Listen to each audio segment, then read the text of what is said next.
نشان سجدہ سجا کر بہت غرور نہ کر، وہ نیتوں سے نتیجے نکال لیتا ہے۔ جنہیں یقین ہو مقدر لکھنے والے پہ، وہ انجام سے گھبرایا نہیں کرتے۔ اے اللہ، جو چیز میرے مقدر میں نہیں مجھے اس میں مبتلا نہ کر، اور جو چیز میرے مقدر میں ہے اسے میرے لیے بہتر اور آسان فرما۔ گناہ کے چھوٹا ہونے کی طرف نہ دیکھو، بلکہ یہ دیکھو کہ تم نافرمانی کس کی کر رہے ہو۔ مانگی ہوئی دعاؤں پر بھروسہ رکھو، وہ رحمان ہے، تمہاری دعاؤں کو رد نہیں کرے گا۔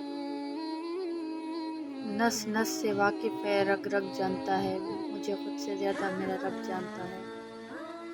مجھے بہترین نہیں چاہیے، بس وہ چاہیے جس میں میرے رب کی رضا ہو۔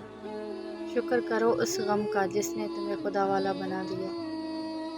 میں گناہوں میں ہوں ڈوبا ہوا، میں زمین پر ہوں گرا ہوا، مجھے گناہوں سے بری کرے، مجھے اس دعا کی تلاش ہے۔ زمانے کا سہارا تو بظاہر ایک دکھاوا ہے، حقیقت میں مجھے میرا خدا گرنے نہیں دیتا۔ صرف ایک غلطی ہو جانے سے لوگ یہ بھول جاتے ہیں کہ آپ اس سے پہلے کتنے اچھے اور بہترین انسان تھے۔ زندگی سب کچھ دے کر بھی کسی نہ کسی چیز کے لیے فقیر بنا کر ہی رکھتی ہے۔ تو نے چکھی ہے فقط گناہوں کی لذت، تو کیا جانے ذکر الہی میں ہے سرور کتنا۔ آزمائش بھی اللہ کی طرف سے تمہارے لیے یقین کا امتحان ہوتا ہے۔ جو آنسو اللہ کی آغوش میں بہائے جاتے ہیں، ان آنسوؤں کا بھرم وہ بھی نہیں توڑتا۔ بے شک میرا رب وہ ہے جو مجھے آزماتا ہے، پھر سنبھالتا ہے، پھر آزماتا ہے اور پھر سنبھالتا ہے۔ کون کہتا ہے کہ خدا نظر نہیں آتا؟ وہی تو نظر آتا ہے جب کوئی نظر نہیں آتا۔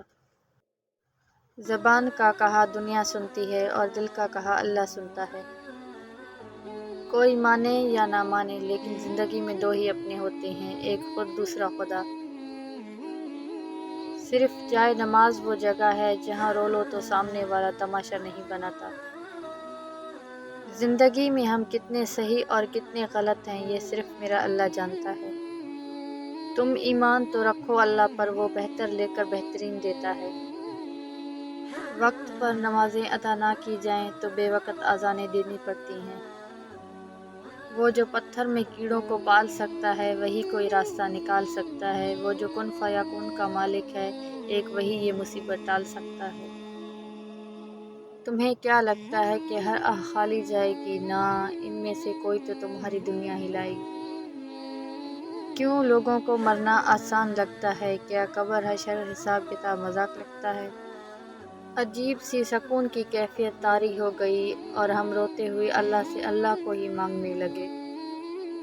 جیسے تو راضی ہے ویسے راضی کر دے، میرا کوئی عمل تو امتیازی کر دے۔ سر جھکتا ہے من جھکتا ہی نہیں، دل بھی کسی وقت نمازی کر دے۔ کس کس کو راضی کرو گے؟ بس ایک رب کو راضی کر لو، سارے مسئلے حل ہو جائیں گے۔